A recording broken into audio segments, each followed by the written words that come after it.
Hello everybody, thank you guys so much for joining me. I'm gonna mention something about my weight loss and then I'm going to talk about what this video is actually about. So, so far, lowest is 288.1, okay? So I am exactly 49.9 pounds down. So I was like, you know what, bump it because I gotta, okay, I want to tell y'all something, but I don't want to like freak you guys out. Okay, you know how, if you're like me, let me put it like this. If you're like me, this is without being explicit, right? If you're like me, you do not weigh yourself unless you are naked. At least, I mean, I've weighed myself clothed before, but like when I'm serious, I'm like, unless I have no choice but to weigh myself with clothes on, I weigh myself naked, one, and two, I use the restroom first, and when I first wake up, right? So on that note, I went to the ladies' room as a normal person would, again, not getting explicit, right? And then I weighed myself, and I was 288.1. Then I was really hungry, so I'm like, you know what? Let me get some food. So I got some food. Then, um, I had to make another trip, right? And it occurred to me, I'm like, if I didn't eat anything, and I know this is obsessive, but I'm just saying, I would have been under 288. I'm sorry to be gross. I'm sorry, but you catch me, you catch me. Okay, I will leave it there, okay? I try to freak nobody out. Okay, next. So, this is so stupid what I'm about to tell you guys, but I'm going to tell y'all anyway because you know what, in one sense, it's like I'm so moved on that I don't care, but I almost feel like I should care, and I feel like the signs were there. By the way, I'm wearing a filter, so when I had put my hands in front of my face, then I'm sure you guys saw lips on my hands. Anyway, that's neither here nor there. I thought I'd get that out of the way. Okay, so I will occasionally look up my ex, okay? By the way, I'm not talking about the person I made a child with. I already see him on a regular. No, not him. I'm talking about my quote unquote first love. Backstory, this person was physically abusive towards me. He did not like me. He hooked up with his dream girl, couldn't keep her, but he managed to give her 3 kids. Since then she's had 2 more. Yep, when I tell you I look people up, I look people up. Okay, anyway, she's managed to have 2 more since their breakup. And he managed to give her twins, though, identical twins. Their kids are beautiful, all that. Their oldest is an adult now. It's crazy. Anyway, like, meanwhile, my one child is like not even 8 yet. She will be, but not 8 yet. But their 3 kids together are, 1 is an adult and 2 are nearing adulthood. Anyway, okay, again, I'm nosy, okay. And it nothing about wanting him or anything like that. It's just curiosity. Like, I found out years ago that he was homeless. At one point, I say many years ago, he was homeless. Another time I found out that he was driving for Metro Bus in Houston, Texas. Whatever, I just like different things that, like, I've just, but I've not been in contact with him since 2001. Okay, like, talked to him in 2001. And when I say I look him up, please don't mistake me like I'm a stalker. I'm not. I don't, like, every day, like, oh, let me see what he's up to or anything. If I did, then I would already know this information way before now. I don't. Well, he not only has a criminal record where he was in prison for assault, but now he's in there for murder. And he was given 25 years for murder. Yeah. And I'm not surprised. I mean, I'm surprised and I'm not surprised, if you know what I mean. I don't know. It's that weird place. He was physically abusive towards me. He's the only partner I've ever had, and I say partner loosely. He's the only companion I've ever had who was physically abusive towards me. He loved to the point where he left bruises on me. And one day I may do a story time about some of that stuff, but yes, been through that before. And yeah, he's a mess. I do feel some level of sympathy for him. I feel more sympathy for whomever he took out of this world. But I do feel some level of sympathy for him that he was one of those people that, as they say, he never really had a chance. And I say that loosely because I think most of us have had a chance. Even if we came from kind of a effed up background, we kind of had a chance, because there are people who come from effed up backgrounds that still manage to do wonderful things in this world, or at least live an okay life, you know? And it kind of reminds me of a conversation I had with my daughter the other night. My daughter, I'm trying to get her to read more. She's a good reader, and we were reading this book called The Boy Who Changed the World. And it's George Washington Carver, Henry Wallace, and some guy who I don't remember his name were all mentioned as little boys, and how they helped change the world for the better and everything, right?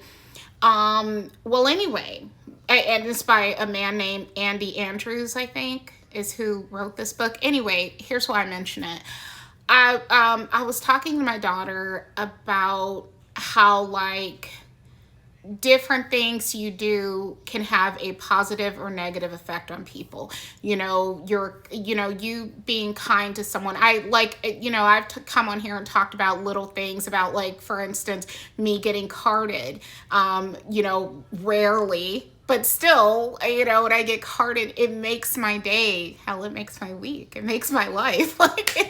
No, but it makes me feel so good when I'm told I'm pretty. It makes me feel really good. That wasn't what I told my daughter. I'm going to have to remember what I told her, but I wanted to tell you guys this little story, not in connection to my ex, but since I'm here, why not talk about it? Okay. So, what happened? Many years ago, a different ex of mine, okay, not the most recent one, but I'm just going to go ahead and tell y'all, if you go to my oldest videos, that guy, okay? And nobody knows him. Nobody's trying to hurt him. Nothing crazy. I'm just saying that was the ex, in particular, okay? I feel like so horrible under pressure or under, like, torture or something. I would tell them anything they wanted to know. No, but anyway, let me get to the point. Okay, so when we very first moved in together, I believe that he is neurospicy, right? That he has, I believe that he's probably autistic, and I don't know what else is going on, but at least autistic, okay? And anyway, not saying that to put him down or anything. I'm saying it from just a medical perspective, what I think. I'm not an expert, but that's what I think about him, right? Anyway, so when I very first moved in with him, like, I'm a very touchy-feely person, okay? I love to hug and kiss and cuddle and all that kind of stuff. That's who I am, right? And I was, like, very affectionate towards him in the beginning, like my first day there, because I'm, like, all hyped because we had a long distance relationship. I hadn't seen him in a while, and so I'm all, like, huggy, lovey-dovey on him.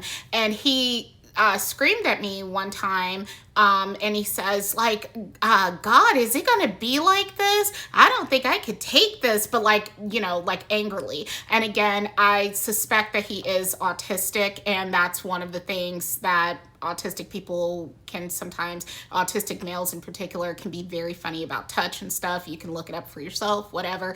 Anyway, in the end, he ended up loving touch, okay, with me. This is so stupid, but I'm gonna go ahead ahead and tell you guys TMI. I used to kiss his face before we go to bed, like, you know, kiss him all over his face. And if I didn't do it, he would get upset. So he ended up liking affection and stuff. But at the beginning, he wasn't used to it. Okay. My point in mentioning this is that I had gotten my okay, everybody, I got cut off. Okay.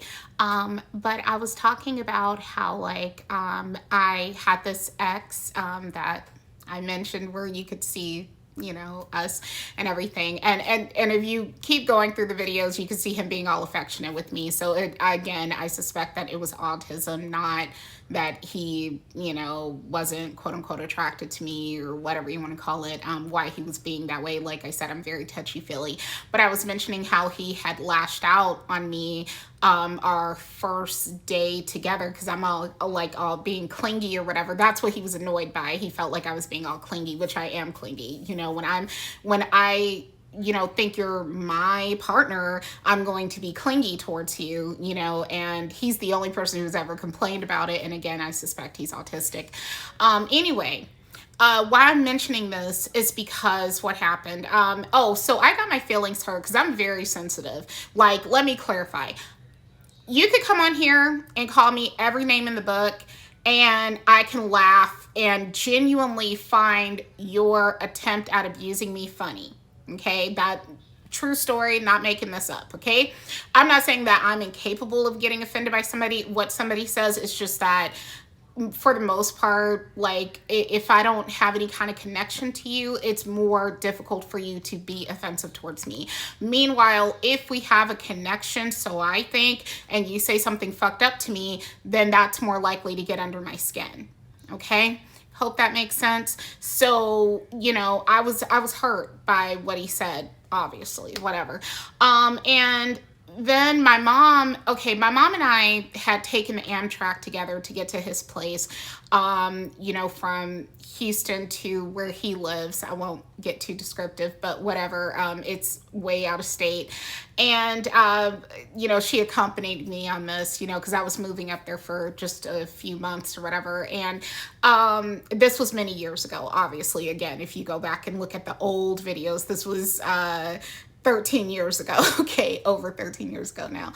And so anyway, we go to a big Kmart, or you guys remember Kmart, Big K, whatever you want to call it. We go there and, you know, I'm dressed up, but most of the time when I dress up, nobody says anything to me. Okay, this day I'm dressed up, you know, in some turret dress I had or whatever. And I'm walking through the store and some middle-aged, balding white guy, not bad looking, but not like a pretty boy. He just looks like he's somebody's dad maybe or something, or, you know, whatever. Anyway, he kind of looked a little bit like, I hate to say it, Dave Ramsey, because I compared another white guy to looking like Dave Ramsey, but this guy also looked like Dave Ramsey, kind of like, oh, Dave Ramsey is getting around. Anyway, no, all kidding aside.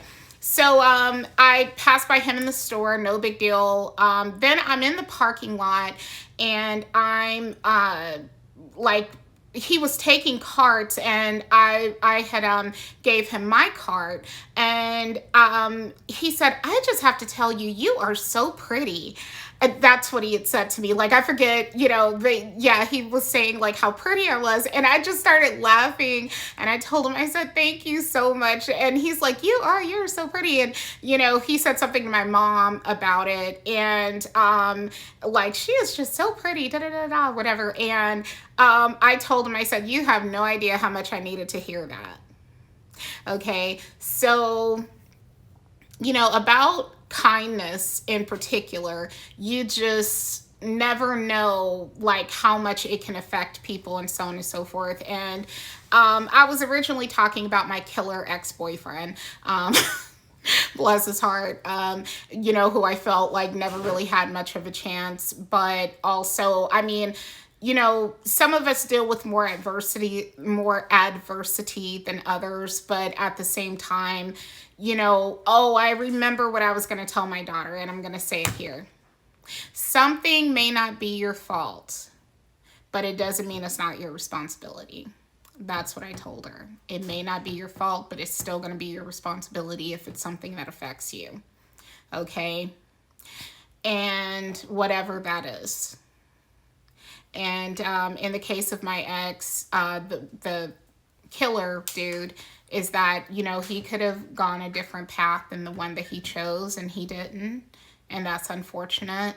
And, you know, it's not his fault that he was born into a weird situation. You know, I won't get descriptive about it. I barely remember, but I remember that his father wasn't really present and his mother wasn't really present. He was mostly raised by his grandmother and aunt, as I recall, or his something like that, you know.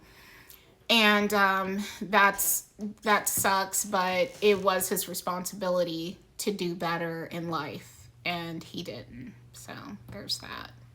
And he was physically abusive towards me. So yeah. But anyway, I just thought that I'd get that off my chest, and I appreciate you guys watching. This video is not going to cut off on me because I pretty much said what I had to say. And I wanted to do it with the filter on. Oh, by the way, I just want to get this off my chest too while I'm here. The last video that I done, not these two videos, this is part 2 of, not these, the video where I was talking about my weight loss journey or something.